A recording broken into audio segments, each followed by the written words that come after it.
Football ലോകത്തെ നടുക്കുന്ന ഒരു വലിയ വിവാദം.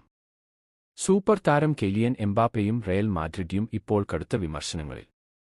ഒരു ചെറിയ മെഡിക്കൽ പിഴവ് എങ്ങനെ ഒരു താരത്തിന്റെ കരിയറിനെ തന്നെ അപകടത്തിലാക്കി? അതാണ് ഇന്നത്തെ വീഡിയോയിൽ നോക്കുന്നത്.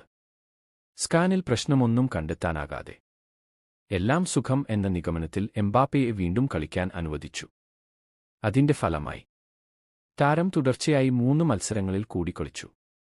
എന്നാൽ ഓരോ മത്സരത്തിനും പിന്നാലെ വേദന കൂടുതൽ കൂടിക്കൊണ്ടിരുന്നു. ഇത് സാധാരണ പരിക്ക് അല്ലെന്ന് മനസ്സിലായതോടെ എംബാപ്പെ പാരീസിലേക്ക് പോയി വിദഗ്ധ പരിശോധന നടത്തി.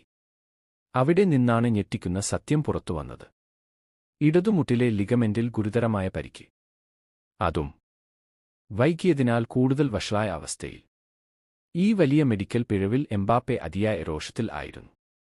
റിപ്പോർട്ടുകൾ പ്രകാരം സ്വന്തം സ്വകാര്യ മെഡിക്കൽ ടീമിലെ ചിലരെ പോലും താരം പുറത്താക്കി. ഇതിനൊപ്പം ക്ലബിന്റെ മെഡിക്കൽ വിഭാഗം ഇപ്പോൾ കടുത്ത പരിശോധനയിൽ. അതേസമയം മറ്റൊരു വിവാദവും പുറത്തുവന്നു. പോഷകാഹാര ഉപദേശങ്ങൾക്ക് ക്ലബ്ബ് ChatGPT പോലുള്ള ടൂളുകൾ ആശ്രയിച്ചുവെന്നാണ് മുൻ ന്യൂട്രീഷ്യനിസ്റ്റിന്റെ ആരോപണം.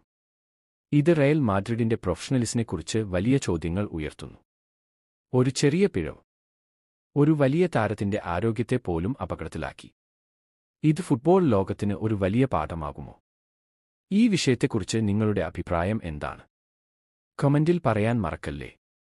വീഡിയോ ഇഷ്ടമായെങ്കിൽ ലൈക്കും സബ്സ്ക്രൈബും ചെയ്യൂ. ഈ വിഷയത്തെക്കുറിച്ച് നിങ്ങളുടെ അഭിപ്രായം എന്താണ്? കമന്റിൽ പറയാൻ മറക്കല്ലേ. വീഡിയോ ഇഷ്ടമായെങ്കിൽ ലൈക്കും സബ്സ്ക്രൈബും ചെയ്യൂ.